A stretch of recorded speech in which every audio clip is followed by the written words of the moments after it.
Magic tower master, Isaac कहता है जब मैं वहां पर गया तो मुझे लगा था कि वहां पे कोई सस्पिशियस इंसान है। मुझे लगा कि मुझे आपके पीछे जाना चाहिए, लेकिन तभी वहां पर सब स्पेस अपीयर हो गई और मुझे लगा था आपके पास कोई प्लान है, इसलिए मैं बस वहां खड़ा होकर आपको देखता रहा। फिर भी मुझे लगा था मुझे आपकी हेल्प करनी चाहिए। मैं बहुत ज़्यादा शर्मिंदा हूँ, मैंने कुछ भी नहीं किया। तो मेल कहती है क्या आपको क्या मतलब है एक प्लान? वो पार्टी में आया था और उसने मुझ पर अटैक किया, ये बिल्कुल एक कोइंसिडेंस था, उसके अलावा कुछ भी नहीं। थैंक यू सो मच फिर भी मेरी हेल्प करने के लिए। तो तब वो सोचता है मेलिनिक ने अपने प्लान के बारे में मुझे नहीं बताया, लेकिन ऐसा लगता है कि वो मुझे कुछ बताना नहीं चाहती। वैसे भी वो एक दो बार ही मुझसे मिली है, इसलिए मुझे भरोसा नहीं कर पा रही, लेकिन ये बात मुझे डिसअपॉइंट क्यों कर रही है। तो तभी उनकी बग्गी को झटका लगता है। तो मैं सोचती है क्या, वो कहती है इसने तो मुझे डरा ही दिया था, लेकिन अच्छा हुआ ना कैच पलटी नहीं है। तो आइजक वहाँ पर खामोश बैठा हुआ था। वो सोचता है मुझे लगा था मुझे उसके स्कॉट के तौर पर अपनी ड्यूटीज को पूरा करना चाहिए और अब टाइम आ गया हम लोग अपने रास्ते अलग कर लें, लेकिन मैं श्योर हूँ कि मुझे उसके बारे में जो कुछ भी था वो सिर्फ क्यूरियोसिटी थी, उसके अलावा कुछ नहीं। तो तब वो कहता है मेल्डिनिक आखिर आपने अपने आप को प्रोटेक्ट करने की कोशिश क्यों नहीं की? वो कहती है क्या? तो आइजक कहता है मैं विश करता हूँ कि आपको चोट ना लगी होती। तो मेल कहती है आप तो ऐसा साउंड कर रहे हैं जैसे आपको मेरी बहुत ज्यादा परवाह है। वो कहता है जी बिल्कुल मुझे बहुत ज्यादा परवाह है। और तब उसकी गर्दन की तरफ हाथ बढ़ाता है और अपना मैजिक उसकी गर्दन पे यूज करने लगता है, हीलिंग मैजिक। तो वो कहती है क्या? तो बहुत ज्यादा उदास था और वो सोचता है मुझसे बर्दाश्त नहीं हो रहा कि इसके गले पे ये चोट का निशान है। तो तभी दूसरी तरफ टावर में उसका सबऑर्डिनेट उसकी बातें सुन रहा था। वो कहता है देखा मैंने कहा था ना मास्टर को उस लड़की की बहुत ज्यादा फिक्र है, वरना एक सस्पेक्ट के लिए कोई इतना ज्यादा दूर कैसे जा सकता है। तो तभी से आइजक की आवाज आती है हाँ तुम ठीक कह रहे हो। वो कहता है क्या सच में मास्टर? तो तब आइजक कहता है मुझे मेल्डिनी की परवाह है। वो कहता है एक मिनट रुको सही मास्टर प्लीज, क्या आप सीरियस हैं? तो आइजक कहता है मैं अपने आप को आपसे फिर से इंट्रोड्यूस करवाता हूँ। वो कहती है क्या? तो आइजक कहता है मेरा पूरा नाम है आइजक मैथ्यू रेनहोल्ड। तो हमारी मेल कहती है आइजक मैथ्यू? वो कहता है जी बिल्कुल, मुझे मैजिक टावर का मास्टर भी कहते हैं। वो कहती है मैजिक टावर का मास्टर? वो सोचती है अरे हाँ इसकी तो डार्क आइज और डार्क हेयर और डार्क स्किन है। और तभी वो उठने लगती है, लेकिन उसका सर बगे से टकरा जाता है। वो सोचती है ओ नो मेरा सर। वो कहता है अब ठीक तो है ना? वो सोचती है अरे हाँ मैं तो अभी भी कैरिज में हूँ ना। लेकिन वो सोचती है ऑफ कोर्स इस इतना हैंडसम इंसान साइड कैरेक्टर तो हो नहीं सकता ना। फिर भी ये तो कुछ ज्यादा ही है। उसकी तरफ इशारा कर कहती है हेनरी के बारे में क्या? तुम उसके फादर नहीं हो? तो आइजक कहता है नहीं, हेनरी मैजिक टावर में एक सोर्सरर है और मैं उसका गार्डियन ही हूँ। वो कहती है लेकिन तुमने कहा था तुम अकेडमी में रिसर्च करते हो। वो कहता है मैं मैजिक टावर में रिसर्च करता हूँ। वो सोचती है अरे हाँ ये तो सच में मेरी तरफ एक फ्रॉड हुआ ना, लेकिन इसने अपने आप को कभी भी उसका फादर नहीं कहा था और उसने उसके गार्डियन नहीं कहा था और ये सच में एक रिसर्च ही कर रहा है। लेकिन क्या डोमिनिक को भी ऐसे ही लगा होगा जब मैं उसको अपनी बिल्डिंग पे ले गई थी और वो बिल्कुल बर्बाद थी। मुझे अब से ना डोमिनिक को अच्छे से ट्रीट करना चाहिए क्योंकि उसे मेरे जैसे फोनी के साथ रहना पड़ रहा है। और डोमिनिक को भी तो धोखा मिला था ना, डोमिनिक सच में बहुत ज्यादा काइंड है ना। वो कहती है कैरेट के बारे में क्या? तो आइजक कहता है कैरेट भी मैजिक टावर में एक सोर्सरर है हेनरी की तरह। वो सोचती है कैरेट भी? तो आइजक कहता है इसके अलावा कुछ और है जो आपको जानना है? वो कहती है नहीं। वो सोचती है ये सच में मैजिक टावर का मास्टर है, लेकिन तब वो सोचती है मैजिक टावर का मास्टर, अरे हाँ इसका मतलब ये अल्केमिस्ट भी है। वो कहती है आप मेरी तरफ कर्जे में है ना, आपने मुझसे झूठ बोला था। वो कहता है हाँ। वो कहती है अगर ऐसा ही है तो मैं आपसे एक फेवर मांगना चाहती हूँ, प्लीज मुझे भी अल्केमी सिखाएं। वो कहता है क्या अल्केमी? वो सोचती है अगर इसने ना कहा ना तो मैं इसके पाँव पड़ जाऊंगी प्लीज प्लीज, क्योंकि इसके अलावा मुझे कोई अल्केमिस्ट मिल नहीं सकता। तो आइजक कहता है कि आपको बस यही चाहिए? वो कहती है जी बिल्कुल अभी के लिए। लेकिन वो सोचती है इसका मतलब है ये सच मुझे सिखाने वाला है। वो कहता है अगर मैं आपको सिखाऊंगा तो क्या आप अपने रिवेंज के प्लान में मुझे ऐड किया करेंगी? वो कहती है क्या? वो कहता है मुझे लगा था शायद आप मुझ पर ट्रस्ट कर सकती हैं। तो वो सोचती है इतने हैंडसम फेस के साथ ये कह रहा है। तो मेल कहती है मुझे तो ऐसा लग रहा है आपके कहने का मतलब है कि आप मेरे बदले रिवेंज लेंगे।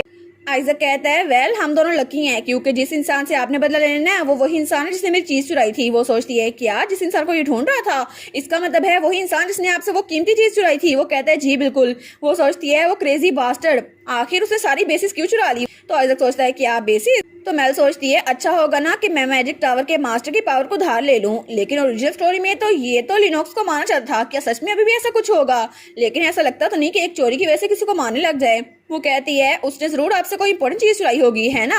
तो आइजक कहता है जी कोई ऐसी चीज जिसको मैं भूल नहीं सकता। तो वो सोचती है लेकिन ओरिजिनल स्टोरी के मुताबिक तो आइजक गायब होने वाला है ना लिनोक्स को अटैक करने के बाद, फिर पता नहीं क्या होगा। तो तब वो कहती है ठीक है हम लोग इकट्ठे रिवेंज लेंगे, लेकिन मेरी एक कंडीशन है। तो आइजक कहता है अच्छा कौन सी कंडीशन? वो कहती है आपको मुझसे कंसल्ट करना होगा हैसमैन के साथ डील करने से पहले, और मैं आपकी डील पार्टनर रहूंगी और हम लोग फेलो कॉमरेड्स रहेंगे। वो कहता है फेलो कॉमरेड्स? वो कहती है हाँ हाँ बिल्कुल, हम लोग अपने बदले में साथ साथ हैं। तो वो सोचती है कितना अच्छा लग रहा है ना, हम लोग साथ में बदला लेंगे। वो कहता है ठीक है फिर, ये सही रहा, और उसको एक पंछी गिफ्ट करता है। वो कहता है ये मैजिकल बर्ड है तो आप इसको अपने पास रखें। वो सोचती है एक बर्ड, लेकिन वो कहती है बाय द वे आपको क्या लगता है ड्यूक हैसमैन अभी तक यूनक बन चुका होगा? वो कहता है क्या यूनक? क्या आपको ये बात तंग कर रही है? वो कहती है नहीं नहीं, लेकिन मैं उम्मीद करी थी ऐसा ही हो। वो कहते हैं अगर ऐसा ना हुआ तो मैं उसको बना दूंगा। तो हंसने लग जाती है। वो कहती है अच्छा होगा ना, फिर मैं आपके साथ काम करूंगी, और दोनों हंसने लग जाते हैं। लेकिन दूसरी तरफ हमें ड्यूक हैसमैन दिखा रहता है जो बेचारा बड़ी मुश्किल से चल रहा था। तो वो सोचते हैं मैं तो उसकी अकल ठिकाने लगाने गया था, लेकिन उसकी हिम्मत कैसे हुई मुझे मारने की? और पीछे से कुछ लड़कियां उसको देखकर बातें कर रही थी। वो कहती हैं आखिर इस तरह क्यों चल रहा है, और ये तो सच में एक अडल्टियर है, और फिर भी ये सच में भाग रहे हैं यहाँ से। तो ड्यूक हैसमैन को तो बड़ा गुस्सा आता है। वो चिल्ला कहता है बकवास बंद करो सारी की सारी। तो लड़कियां कहती है इसकी हिम्मत कैसे हुई हमसे ऐसे बात करने की? आखिर इसको राइट किसने दिया कि हम पे आवाज उठाए? तो ड्यूक हैसमैन वो सोचता है मैं श्योर हूँ कि मेलडिनी के पास बहुत ज्यादा सस्पिशियस पावर है, चाहे ये अल्केमी है या इल्यूजन मैजिक है, लेकिन उसने सब स्पेस को यूज किया था उसको मूव करने के लिए। और उसके साथ जो आदमी था वो तो बहुत ज्यादा स्किल्ड लग रहा था, पता नहीं वो आदमी उसको कहाँ से मिला, लेकिन ये बहुत ज्यादा सस्पिशियस है। तो तब वो अपनी सीक्रेट हाइड आउट भी आया था। वो सोचता है मैं उसको एक ही बार में क्रश कर दूंगा और मैं उसको सबक सिखा के रहूंगा, क्योंकि मेरे स्पाइस भी हेल्प नहीं कर रहे और मैं किसी पे भी ट्रस्ट नहीं कर सकता। तभी वहाँ पर मैजिक ग्लोब चमकता है जिसमें से शहरिया की आवाज आती है लिनोक्स क्या तुम ठीक हो? और वहाँ पे शहरिया थी। तब शहरिया हमारी मेल की बहन वो उसे कहती है मैंने सुना था बहुत सारा बुरी खबर है, मेरी बहन ने अकेडमी के सामने एक बिजनेस खोला है। तो ड्यूक हैसमैन कहता है हाँ अब सब लोग हम दोनों के बारे में बातें करेंगे। वो कहती है अच्छा मुझे नहीं पता क्या हुआ है, लेकिन जो वो कर रही है उसको करने दो, क्योंकि सब कुछ खत्म हो ही जाएगा जब मैं वापस लौटूंगी। तो वो कहता है ठीक है मैं सब कुछ तुम पे छोड़ता हूँ, मैं तुमसे बहुत ज्यादा प्यार करता हूँ शहरिया, और मैं अब उससे शादी नहीं करूंगा। तो वो कहती है सच में? इसका मतलब है तुम मेलडिनी के साथ अपनी एंगेजमेंट तोड़ रहे हो? वो कहते हैं हाँ हाँ हमारे प्यार के लिए।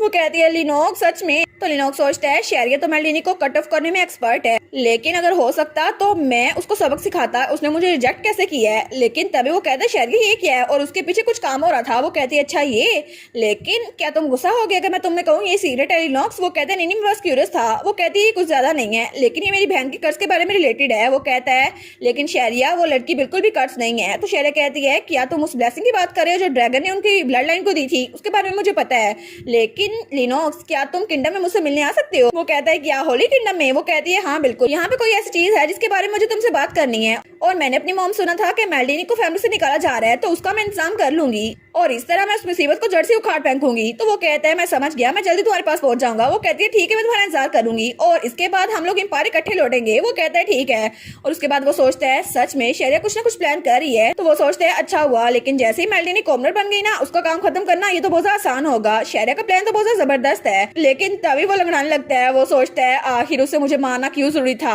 और मुझे लगता है मुझे डॉक्टर को बुलाना चाहिए, पता नहीं मैं ठीक हूँ भी या नहीं। तो तभी वहाँ पर बाउल ऑफ माना पड़ा हुआ था। वो सोचता है मुझे अपने सारा माना इकट्ठा करना होगा। वो सोचता है इस बार तो उसने मुझे ऑफ गार्ड पकड़ लिया, लेकिन ये दोबारा नहीं होगा क्योंकि मैंने पहले ही बाउल ऑफ माना सारा माना ऑब्जर्व कर लिया है और मेरी एबिलिटीज डेफिनेटली ग्रो हो रही हैं। तो चाहे कुछ भी हो जाए मेलडिनी को बोला तुम्हारे पास कोई भी पावर्स क्यों ना हो, लेकिन इस बार मैं तुम्हें हरा के रहूंगा।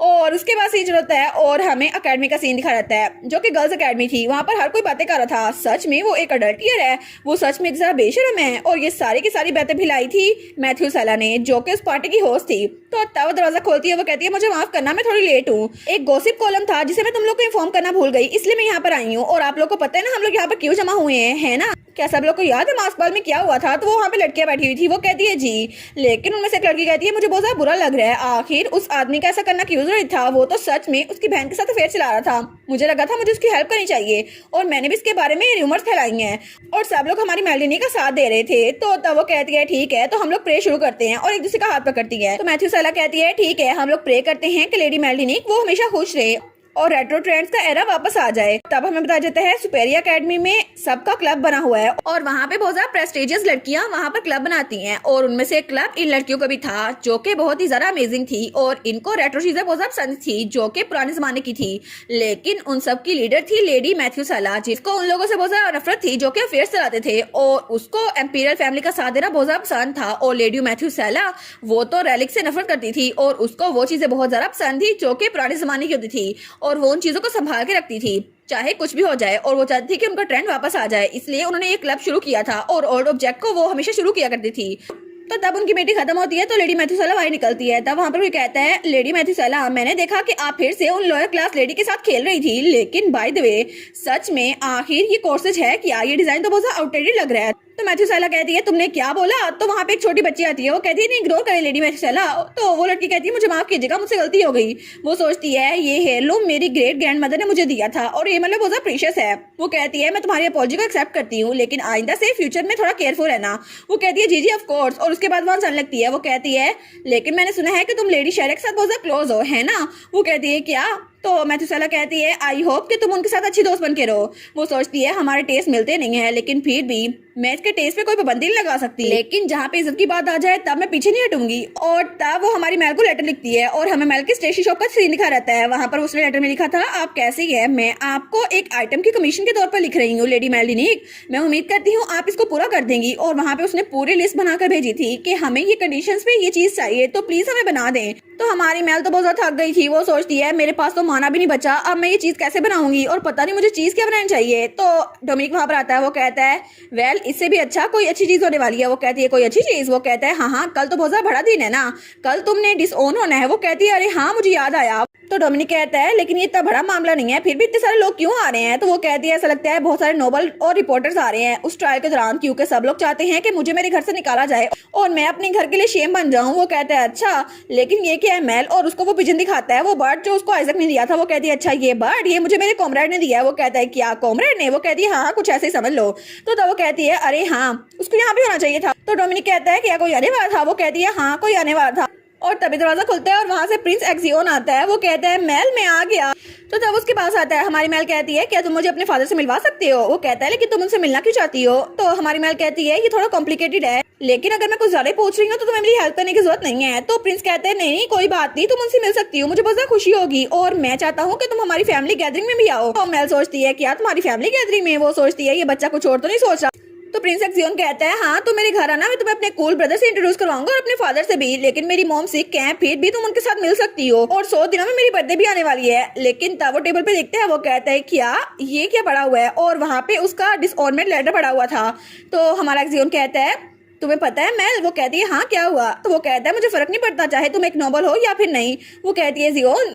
तो प्रिंस एक्सियोन कहता है, वो सारे बुरे लोग हैं और उन्होंने तुम्हें कंफर्ट नहीं किया जब तुम्हें उस अडल्टियर ने तंग किया था, लेकिन फिर वो सारे तुम्हारी फैमिली हैं। वो सोचती है, सच में ये अडल्ट इश्यूज के बारे में बात कर रहे हैं तो उसको गलत लगता है। वो कहता है, लेकिन इट्स ओके मेल, तुम मेरी फैमिली को ज्वाइन कर सकती हो, मैं अपने फादर से कहूंगा वो तुम्हें अडॉप्ट कर ले। वो कहती है, क्या अडॉप्ट? वो कहता है, हाँ हाँ। तो डोमिनिक की हंसी निकल जाती है। वो सोचती है, डोमिनिक को तो बड़ा मजा आ रहा है। डोमिनिक सोचता है, सच में वो तुम्हें अडॉप्ट करेंगे? तो तब प्रिंस एक्सियोन कहता है, लेकिन अगर मेरे फादर ने तुम्हें अडॉप्ट किया तो तुम और मेरे भाई बहन भाई बन जाएंगे, लेकिन ये काम नहीं करेंगे, है ना? तो हमें क्या करना चाहिए? तो फिर वो अगला प्लान लेके आता है। वो कहता है, ठीक है मुझे बड़ा होने दो, बस 20 साल इंतजार कर लो, फिर मैं नोबल स्टेटस तुम्हें खुद दे दूंगा, ठीक है? वो कहती है, सच में ये मेरी जरा केयर कर रहा है। वो कहती है, ऑफ कोर्स मैं तुम्हारा वेट करूंगी। और तब वो झुकते हुए कहती है, इसका मतलब है तुम बहुत ज्यादा अच्छे आर्च ड्यू बनोगे। वो कहता है, हाँ हाँ इसमें कोई बड़ा मसला नहीं होगा क्योंकि मैं बहुत ज्यादा अच्छा हूँ। तो मेल कहती है, थैंक यू सो मच जियोन। और तब वो कहती है, लेकिन हमें कब निकलना चाहिए? वो कहता है, हम लोग डिनर पे मिलने वाला है, थोड़ा सा टाइम बचा है, ठीक है मैं यहाँ पे बैठ जाऊँ, तो मेरे साथ चलना। और वहाँ पे बैठ गया था। तो हमारी मेल सोचती है, लेकिन अगर मैं प्रिंस एक्सियोन के साथ जाऊंगी तो सबको लगेगा मैं प्रिंस का सहारा ले रही हूँ डिसऑनर को कैंसिल करने के लिए, लेकिन अगर मैं जाऊंगी तो उनको कोई ना कोई गिफ्ट देना पड़ेगा। तो मेल कहती है, ठीक है मैं हिज मैजेस्टी के लिए गिफ्ट प्रिपेयर कर देती हूँ। तो प्रिंस एक्सियोन सोचता है, मेल मेरे डैड को एक गिफ्ट देंगी, फादर को गिफ्ट बहुत ज्यादा पसंद आएगा और इस तरह मेरे भाई के साथ उसकी शादी करने का प्लान वो इंक्रीज हो जाएगा, है ना? वो चांसेस बढ़ सकते हैं। वो सोचता है, एक गिफ्ट है ना। तो एक्सियोन कहता है, मेरे फादर को हेल्थ फूड्स बहुत ज्यादा पसंद है। वो कहती है, सच्ची? तो एक्सियोन कहता है, हाँ बिल्कुल, लोग जिस बात पे कहते हैं ना बहुत ज्यादा हेल्दी है, वो उस चीज को बहुत ज्यादा अच्छे से खाते हैं, लेकिन उनको स्वीट चीजें बहुत ज्यादा पसंद है। डॉक्टर उनको कहा है वो स्वीट चीजें नहीं खा सकते, बहुत ज्यादा उदासी वाली बात है। वो सोचती है, ये बहुत ज्यादा अजीब है, लेकिन इसको देखकर मुझे अपने दोस्त के फादर की याद आ रही है जिनको मीठा खाना बहुत ज्यादा पसंद था, लेकिन मेरी दोस्त उनको हमेशा डांटती रहती है कि आपको मीठा नहीं खाना चाहिए। तो वो कहती है, थैंक यू सो मच जियोन मुझे बताने के लिए। वो कहता है, नहीं मुझे तुम्हें थैंक यू बोलना चाहिए था। तो तब प्रिंस एक्सियोन कहता है, तो मुझे बताओ ना तुम मेरे फादर को क्या दोगी? लेकिन तब वो कहता है, एक मिनट मुझे ना बताना, अगर तुमने मुझे बता दिया ना मैं उनको बता के सरप्राइज खराब कर दूंगा, ठीक है? अब मैं चलता हूँ, मैं बाद में वापस आऊंगा और तुमसे बाद में मिलता हूँ। और उसके बाद वहाँ चला गया था। तो हमारी बहन उसको बाय कहती है। वो कहती है, ठीक है बाद में मिलते हैं। और उसके जाने के बाद वो बेचारी तो बड़ी परेशान हो गई थी। वो सोचती है, ओह नो अब मैं क्या करूँ, मुझे समझ नहीं आ रहा आखिर मैं एम्पर को क्या दूं। तो डोमिनिक उसके पीछे खड़ा था। तो तब वहाँ टेबल पे सारा रख लेती है, वो सोचती है सप्लीमेंट्स, लेकिन उनके पास तो बहुत ज्यादा सप्लीमेंट्स होंगे ना, लेकिन एक मिडिल एज आदमी को चाहिए क्या होता है? तो डोमिनिक कहता है अरे हाँ मुझे पता है कि एक मिडिल एज आदमी को क्या चाहिए होता है। तो हमारी मेल कहती है क्या तुम्हें पता है? तो वो जल्दी से डोमिनिक का हाथ पकड़ लेती है, वो कहती है प्लीज मुझे बताओ ना। तो डोमिनिक वो बेचारा तो ब्लश करने लग जाता है, तो वो कहता है अभी तक मैंने प्योरिटी की कसम खाई हुई है। तो हमारी मेल कहती है हाँ हाँ तुमने खाई हुई है, मैं जानती हूँ, लेकिन प्लीज मुझे बता दो ना आखिर कौन सी चीज है जो मिडिल एज आदमियों को बहुत ज्यादा पसंद है। प्लीज डोमिनिक मेरी हेल्प कर दो ना, आगे से मैं तुम्हारी सैलरी भी बढ़ा दूंगी। वो कहता है ठीक है मैं तुम्हें बता देता हूँ। और इसी के साथ ये वाला पार्ट यहीं पर ख़त्म। तो आप लोग बताइएगा आप लोग को ये पार्ट कैसा लगा, और वीडियो को लाइक और चैनल को सब्सक्राइब लाजमी कीजिएगा। बाकी वीडियोस का लिंक भी स्क्रीन पर नज़र आ रहा होगा, तो काइंडली उनको भी चेकआउट कर ले। और thank you so much for watching my videos. Stay safe, bye bye.